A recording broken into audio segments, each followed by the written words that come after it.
Twinkling in the night sky is a luminous sphere of superheated gas much larger than any planet, and each has a story to tell. A dramatic birth, a life on the edge. Gravity collects the star in the first place, and then gravity wants to crush it. And a death that rattles the heavens.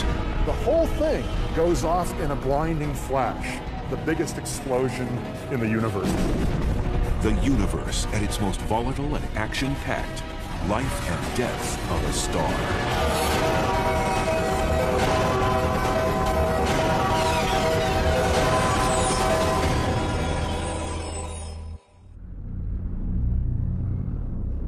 Like glittering cities in the desert, galaxies arise out of the great darkness of the universe. Galaxies made of billions of blazing lights called stars. There are billions and billions of stars. In fact, in our galaxy, there are 400 billion stars just in our galaxy. But how were these stars born? How will they die?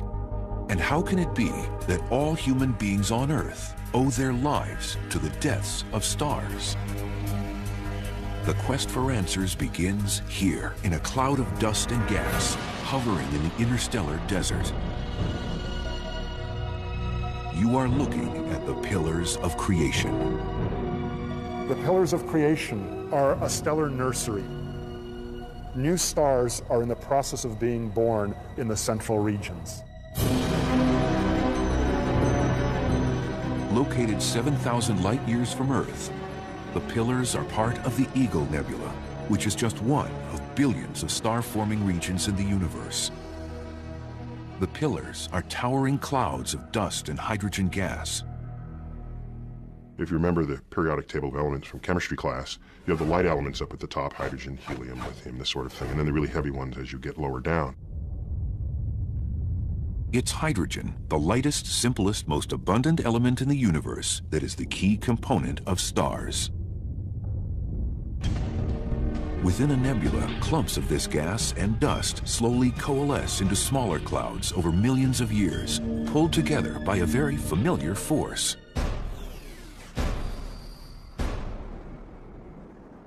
The same force that connects us here to the Earth, that keeps us on the Earth, gravity, is the same force that pulls things together in a way that gives us planets and stars and galaxies in the universe. Gravity, in many senses, is the most important force in astronomy. And when gravity acts in the universe, one of the basic things that it produces is stars. Stars are sort of the most basic unit of mass that is produced when gravity pulls mass together. Each contracting cloud can produce anywhere from a few dozen to thousands of stars. To form a star like our sun, which is 1 million miles across, it takes a clump of gas and dust 100 times the size of our solar system. These clouds start off their lives bitterly cold, with temperatures hundreds of degrees below 0 Fahrenheit. But as gravity fragments and compresses them, the heat begins to soar. Within a few 100,000 years, the cloud spins into a flattened disk. Gravity coalesces the center of the disk into a sphere, where the heat rises to a scorching 2 million degrees. This glowing system is now known as a protostar. 10 million years later, the searing hydrogen core of the fledgling star soars past 18 million degrees, and something incredible happens. The core becomes so hot it can sustain thermonuclear fusion. Thermonuclear fusion. It's a lot of syllables, but it just means it's hot there, and small atoms become big atoms. Hydrogen atoms are moving fast enough that they actually will fuse together and will form a helium atom. It's this nuclear reaction that produces the energy to power the star throughout its life, giving it a constant source of light and heat. It's self-luminous, generates its own heat, and that's the essence of what makes a star a star. If you've got fusion, you've got a star. Once born, a star's life will be a constant battle, an all-out war against gravity. Gravity collects the star in the first place, and then gravity wants to crush it. Gravity never gives up. Gravity wants to pull everything together. And so if the star is going to have a life, and a long life, it has to find a way to fight against gravity. You feel gravity all the time when you try to jump or you try to climb a rock. There's always gravity pulling you back down.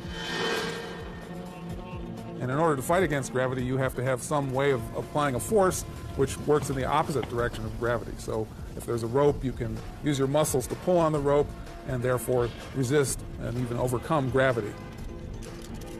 But that doesn't mean gravity gives up. Gravity is always working. And so you have to keep applying this force in order to not fall off. And if you give up or let go or the rope breaks, gravity immediately wins and you fall. The same kind of thing happens with stars. Stars are also trying to hold themselves up against gravitational collapse. Gravity wants to crush the star down to the middle. For stars, nuclear fusion provides the rope in the form of pressure. The heat gets all the particles in the star moving around quickly and they bang outwards, and that produces a pressure which can actually hold the star up against gravity. The amount of pressure pushing out on the star just matches the amount of gravity pulling in on the star, and it can sit there and burn happily until something changes. A star will spend most of its life in this state of equilibrium. It's a phase scientists call the main sequence. So our sun is in the main sequence. We're very happy it's in the main sequence. It provides us the same amount of energy almost every day, and that's what makes life possible. All stars in the main sequence aren't alike. Some are much smaller and cooler than the sun. Others much larger and hotter.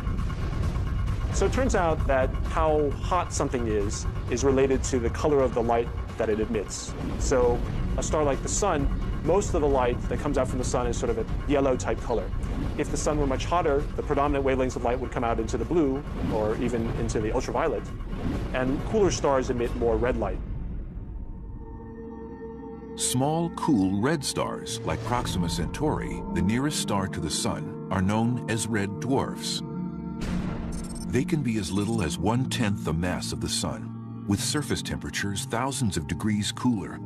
Red dwarfs are the most common type of stars in the universe. There are many, many more of these sort of very dim red dwarfs floating out in space than there are stars like the sun. Now, of course, when you look in the night sky, you don't see the most common kinds of stars. You don't see these red dwarfs because they're so faint. You merely see the very rare, very bright stars that turn out to be very, very far away. On the opposite end of the spectrum are the large blue main sequence stars. Averaging a surface temperature of 45,000 degrees Fahrenheit, they can be 20 times the mass of the sun and 10,000 times more luminous. In the life and death of a star, size definitely matters. Mass is the fundamental thing which drives the life history of a star. The more massive stars live much shorter lives than the less massive stars. And that's perhaps a little bit strange sounding, because the massive stars have more fuel to burn. You'd think they'd live longer. So it's counterintuitive that more massive stars will burn through their fuel more quickly than the lower mass stars. Imagine two gamblers sitting down at a blackjack table. You would expect the one with the most money, the most fuel to burn, would last the longest. But what if the big-time gambler is making huge bets on every hand? A gambler that is gambling with a lot more money and putting down $10,000 at a time is going to burn through that money much more quickly. And so the more mass you have, the higher temperature, the higher pressure, the higher the fusion rate. And it goes much more quickly with the more mass you have. And it's always just simply the calculation. How much fuel do you have? And at what rate are you converting it? The high-mass stars live their lives faster. They burn their candle at both ends. There's life in the fast lane. A high-mass star could die within 1 million years.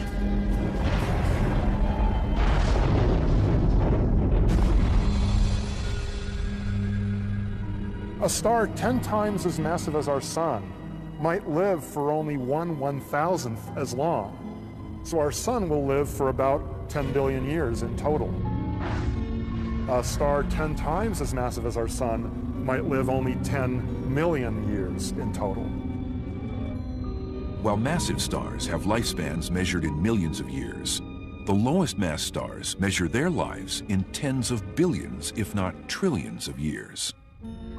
Every low-mass star that has ever been born in the universe, and the universe has been making stars for more than 10 billion years, all of those stars are still in their infancy. No such star that's ever been born has ever come close to dying. But for all stars, including our own sun, life on the main sequence can't go on forever. It can only last as long as the star has fuel to burn. If it runs out of fuel, fusion stops, and gravity wins. Gravity never gives up, whereas fuel, of course, can run out after a while. So the star and the climber both have this terrible problem that if they don't maintain their fight against gravity, they will end in a death, a cataclysmic death. Not only does the size of a star influence how long it will live, it also determines how it will die. Massive stars explode from the scene in violent fury, while smaller ones are doomed to slowly fade away. For 5 billion years, our sun, a lower mass, middle-aged star, has been happily burning through its supply of hydrogen fuel, like a gambler slowly plowing through a pile of chips. The gambler may sit there for a long period of time, just like a star burns its hydrogen for a really long period of time. However, at some point, she's going to run out of money. Scientists predict that 5 billion years in the future, our sun will reach this critical crossroads. Its supply of hydrogen fuel will have been completely exhausted. Nuclear fusion will cease, and gravity will begin to crush the star. At that point, the situation is desperate. In order to survive, a sun-like star must find a new source of fuel. It has helium on hand, but in order to start burning helium, the core has to be 10 times hotter than it was during its lifetime burning hydrogen. It won't be able to fuse that helium into heavier elements like carbon and oxygen until the core gets sufficiently hot. And that's because it's harder to get the helium nuclei close enough together for the strong nuclear force to take over, grab them, and cause them to fuse together. As it continues to contract inward, nature throws the star a lifeline. The core actually becomes superheated by the very gravitational pressure that's trying to crush it. When it reaches 180 million degrees, it can start fusing helium into carbon in a desperate gamble to survive. So the desperate gambler might go take out a loan on their house and get more money. But in getting more money to burn through, it's really just delaying the inevitable, which is to go bust. And for a star, the inevitable is to die. The star, which took 10 billion years to burn through its hydrogen, now powers through its supply of helium in a mere 100 million years. And then the action begins. It runs out of hydrogen, starts fusing helium. Runs out of helium, attempts to fuse carbon and will fail. But all the action, all the what's going on now, happens in the last 10% of a star's life. The searing heat of the helium burning actually causes the outer layers of the star to swell.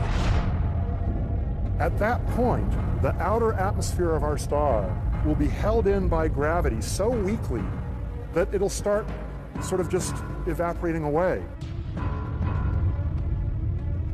Through a series of what I call cosmic bursts, it will actually eject the outer envelope of gases, which are only weakly held by gravity. That'll send some shells of gas outward, illuminated by the hot central star. And that will cause what's called the planetary nebula phenomenon. Beautiful shells of glowing gas surrounding the dying core of our sun. With the core unable to muster any more nuclear fusion, can it possibly survive gravity's crushing grip? As a star the size of our sun dies, it ejects its outer layers.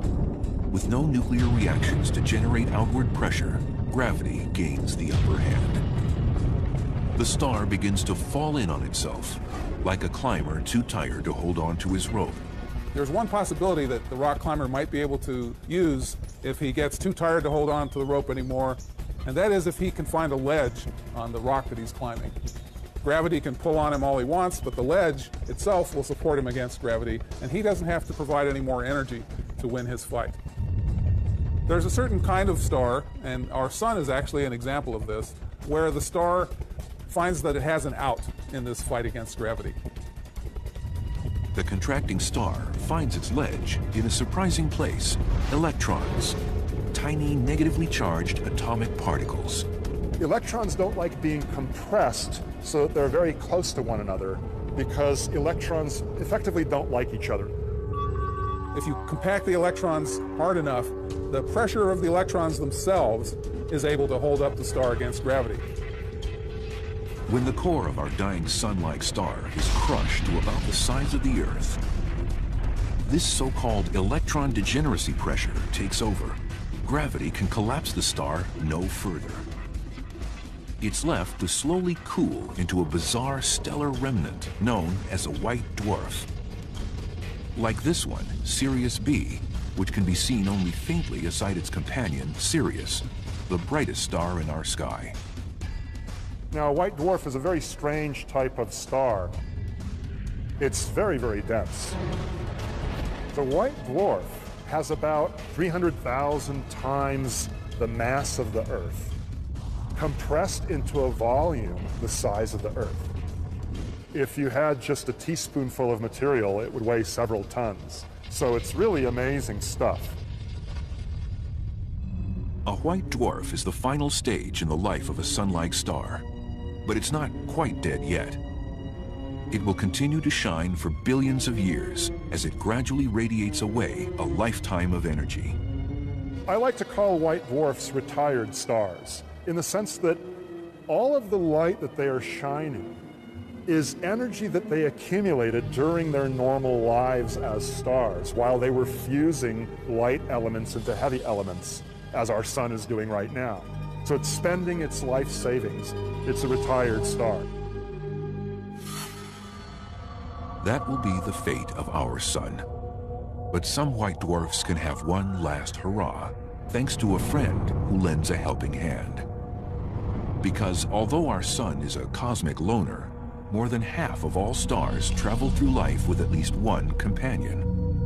Most stars are members of binaries or possibly even multiple star systems. Close binary stars can have very different fates from your ordinary single stars. If a white dwarf is gravitationally bound to another star as part of a binary system, it can essentially steal the lifeblood from its companion. The small but dense white dwarf exerts such a strong gravitational pull that it will start siphoning off a stream of hydrogen gas. If it gathers material from a companion star and is able to grow in mass, then eventually the mass of the white dwarf can reach an unstable limit, roughly 40% more than the mass of our sun. At that point, the white dwarf undergoes a catastrophic explosion, where the whole thing goes off in a blinding flash, what's called a thermonuclear runaway of the entire star. This mammoth explosion is known as a Type 1A supernova. So if our sun were to do this, and it won't, it'll die in a relatively quiet way. But if it were to do this, you'd need sunblock or supernova block of a few billion in order to protect yourself from the blinding flash. University of California, Berkeley astronomer Alex Filipenko is one of the world's most successful supernova hunters. His team has found over 600 of them in the past decade. An incredible feat, considering they occur perhaps twice per century in each galaxy. Searching for supernovas is akin to scanning a crowded football stadium with binoculars in hopes of catching the one person who might be taking a flash photograph at a given point in time. If you were to look at each person individually, one by one, you would have a hard time finding the person who happens to be taking a flash photo. Filipenko increases his odds by expanding his search beyond single stars or even single galaxies. To do this, he enlists the help of a very high-tech assistant. So this is a robotic search engine for exploding stars, supernovae. It has been programmed to robotically take photographs of over 1,000 galaxies a night And over the course of a week, it does 7,000 or 8,000 galaxies, and then it repeats the process, comparing the new pictures of each galaxy with old pictures. Now, usually there's nothing new in the new picture, but occasionally a star blows up, a supernova goes off, and then you can see in the new picture a bright point of light that wasn't there in any of the old pictures. Though a supernova is visually very, very bright, the visible light is only 1% of 1% of the total energy, 1/10,000th of the entire energy emitted by this colossal explosion. Although Type 1a supernovas come from exploding white dwarfs, many others, known as Type 2 supernovas, signal the dramatic deaths of much more massive stars, perhaps 8 or 10 times more massive than the Sun. Unlike their smaller cousins, when massive stars exhaust their hydrogen fuel, they have the raw power to start fusing other elements. The ashes of each set of nuclear reactions become fuel for the next, so that near the end of its life, a massive star resembles an onion in cross-section, with an outer layer of the original fuel, hydrogen, surrounding layer after layer of heavier and heavier elements. It goes through its normal life, fusing hydrogen into helium, then helium into carbon and oxygen, then oxygen into neon and magnesium, and then silicon and sulfur. And then iron. The massive star builds up a core of iron.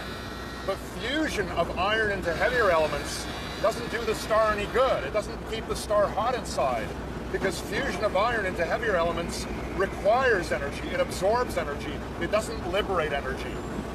So the iron core builds up without fusing and eventually becomes unstable.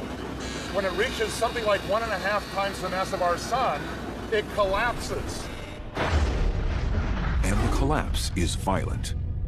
Within half a second, a core the size of the Earth is crushed into an object roughly 10 miles across.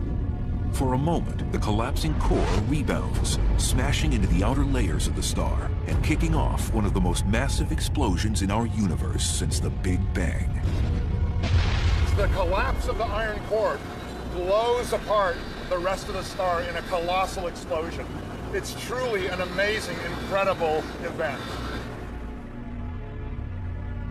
Scientists are convinced that supernovas mean much more to the universe than spectacular light shows.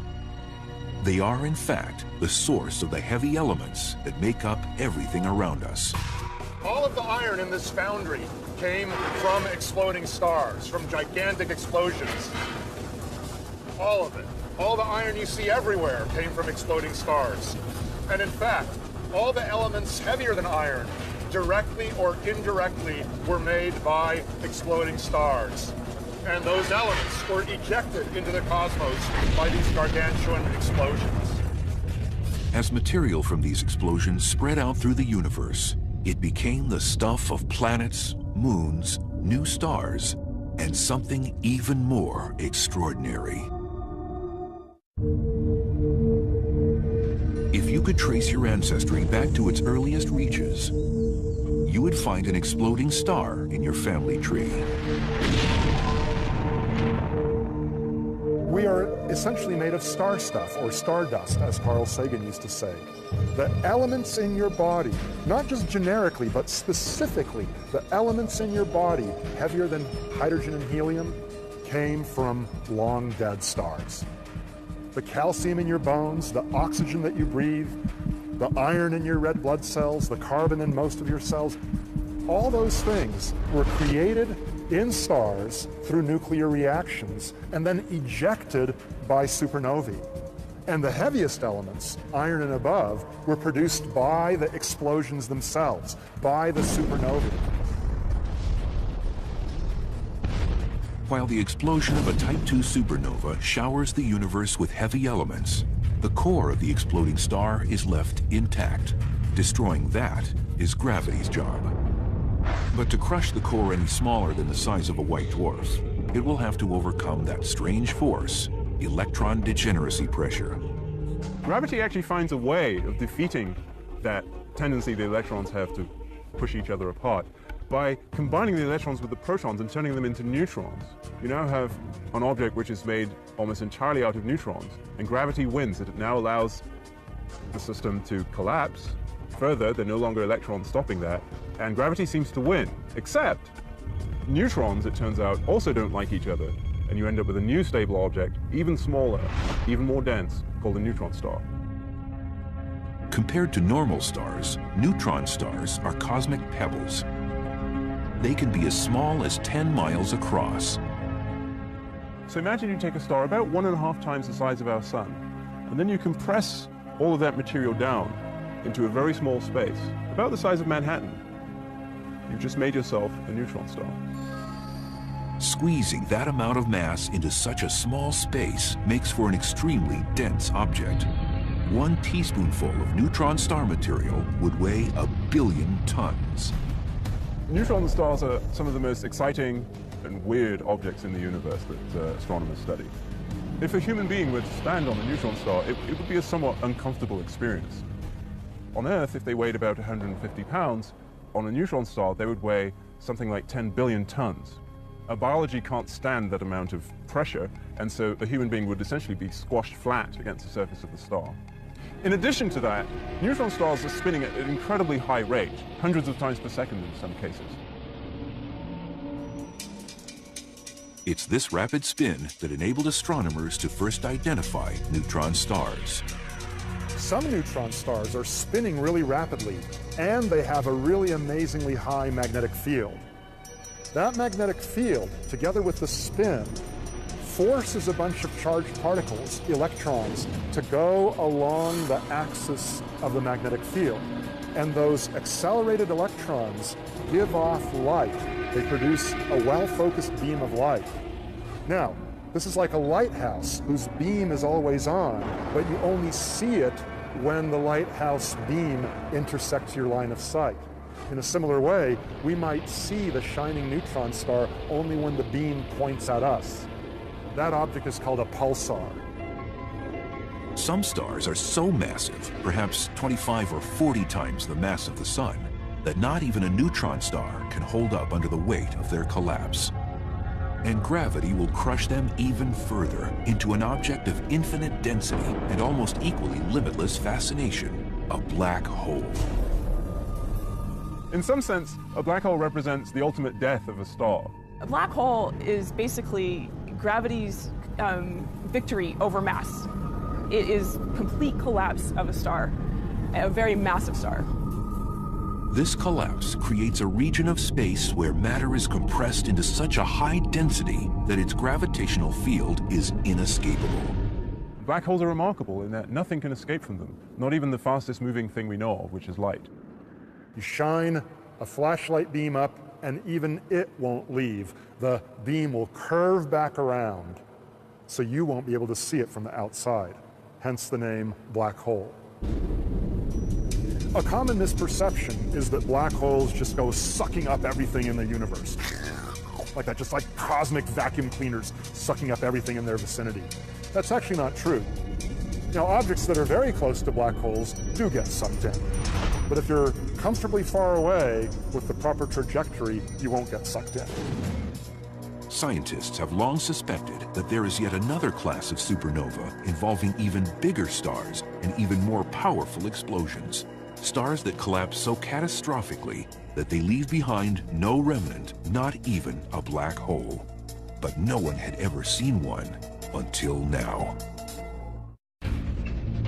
Even after billions of years, the universe is still surprising us with its raw power.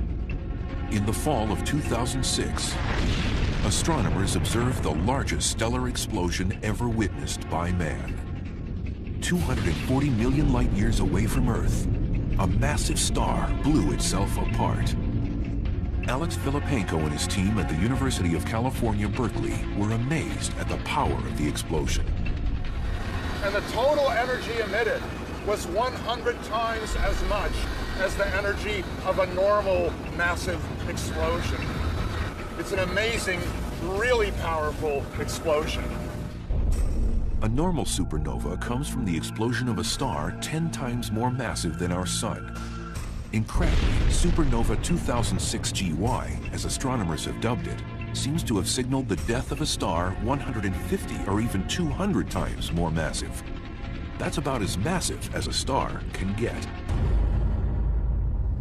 Scientists are still studying the aftermath of the explosion, but they think supernova 2006 GY has a lot to teach us about the first stars that populated our universe.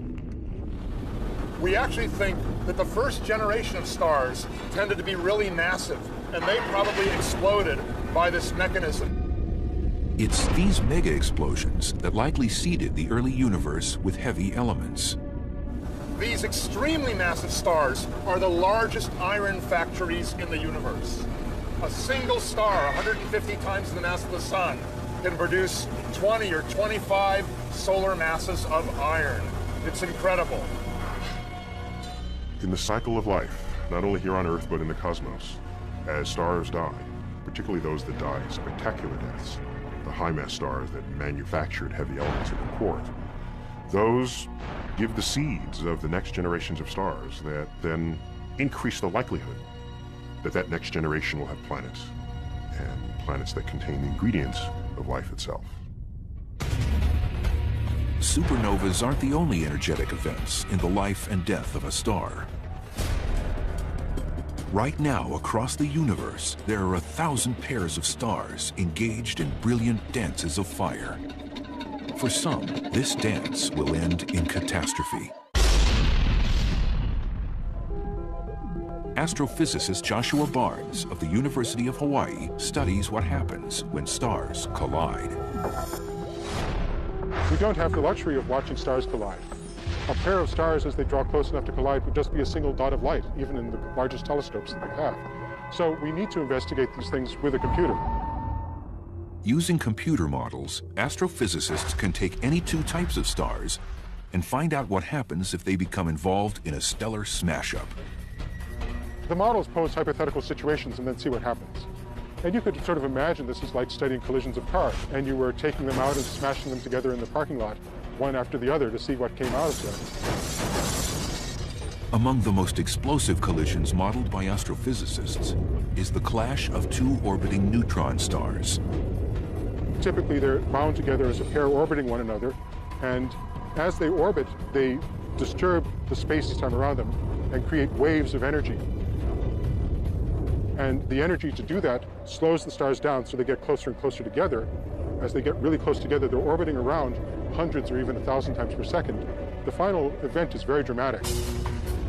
When two neutron stars collide, they're moving at nearly the speed of light. Although the final collision takes only a fraction of a second, it unleashes more energy than the sun will generate in its entire lifetime. Thanks to computer modeling, we can also predict what would happen if a highly dense white dwarf collided with our sun. It would be a frightening collision. When it got close enough, the gravitational field of the white dwarf would start to distort the sun, so the sun would no longer remain a sphere. It would sort of turn into an egg shape as this thing came close. As the white dwarf plows into the sun at supersonic speed, its gravity would send an enormous shock wave throughout the star. And that would produce so much thermonuclear energy to essentially explode the sun. Amazingly, it would take only about an hour for the white dwarf to plow through the sun and annihilate it. If this scenario came to pass, life on Earth would be doomed. Fortunately, the chances of this happening are slim because the sun is in a very uncrowded part of the Milky Way galaxy.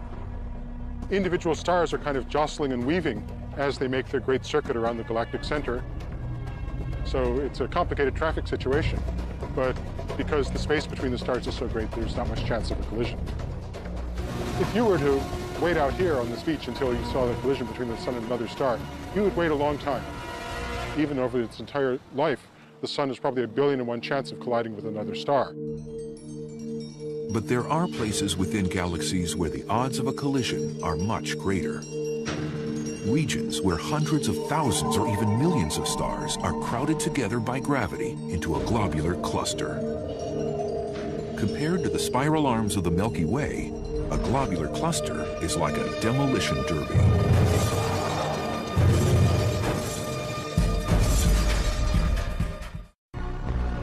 The odds of two stars colliding in the spiral arms of our galaxy are only about 1 in a billion. But within a globular cluster, stars are packed 1 million times more densely than elsewhere in the Milky Way. In the Milky Way, everybody is pretty much going in the same direction. But in the globular cluster, there's no organized motion. They're basically all orbiting around the center on orbits which are aligned in all sorts of different directions. So some are going one way, some are going the opposite way. In these crowded, chaotic conditions, stars collide on average once every 10,000 years. Every star in a cluster was born at roughly the same time. So when astronomers look at an old cluster, they don't expect to see any young stars. But strangely, a globular cluster usually conceals some mysterious strangers. Large blue stars, far younger than the small dim stars surrounding them.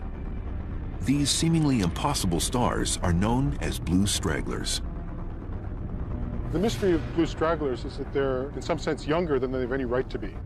All of the stars of that mass and that luminosity would have died off billions of years ago in these clusters. So the puzzle is, where did these things come from? How did they get into these star clusters? Astrophysicist Joshua Barnes thinks he knows the answer. He believes blue stragglers are the result of collisions between older, dimmer main sequence stars. A collision of two main sequence stars, two sun-like stars, is actually relatively gentle. The mutual gravity of the stars locks them in a spiral. They've lost energy of motion, and they will come back and have multiple subsequent passages. They heat up and swell up and kind of spiral around each other, making several passes, each closer than the last one, until they finally come together and stars merge. In the end, rather than triggering a catastrophe, the two stars merge to form one more massive star. What you're basically doing is taking two small old stars, piling them together to make one star now, which is twice as massive, and therefore being more massive, it's brighter and bluer than the rest of the stars in the cluster. So it seems to be straggling behind the rest of the stars. While the mystery of the blue stragglers seems to have been solved, the heavens are bursting with unusual objects that dare science to explain them. Black holes, neutron stars, and white dwarfs all represent the end of remarkable stellar lives. But there are other strange celestial objects that never got a chance to shine. Not quite planets, not quite stars, these are the brown dwarfs. Brown dwarf is basically a failed star.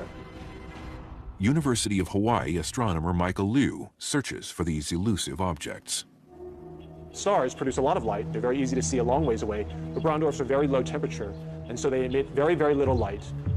Because they're so dim, it means we can only see them if they're very close to us. A brown dwarf has the same ingredients as a star, but it simply doesn't have enough mass to sustain nuclear fusion. If something is born with less than 8% the mass of the sun, then it can't produce its own energy. It's essentially a failed star. Without fusion, these failed stars start to act more like planets. If you were flying in a spaceship across the surface of a star, you wouldn't really see anything that looked like clouds or mountains or anything like that. When you go to a brown dwarf, things begin to change. We think their atmospheres in some ways might be similar to things like very massive versions of the planet Jupiter. If you're familiar with pictures of Jupiter, you see Jupiter has all sorts of banding structure and clouds on its surface. Although we've never taken a picture of the surface of a brown dwarf, we think brown dwarfs may also have similar cloud structure. Now, these aren't normal kinds of clouds like we know about on the Earth. You have iron vapor making these clouds, and then the clouds may get thick enough that you get iron droplets raining out of the clouds. Obviously, a person wouldn't want to be there because these are molten iron. To date, astronomers have located only a couple hundred brown dwarfs, and they still have many questions about these elusive objects. For one, they know some brown dwarfs have disks of dust and gas around them. Might those disks form into planets? That's just one of many mysteries yet to be solved as we continue to probe the stars. But already, science has revealed the universe to be a magical realm of dwarfs and giants, stragglers and supernovas. And hidden within the explosive life story of stars, they have found the very history of the cosmos and a key to understanding our own origins.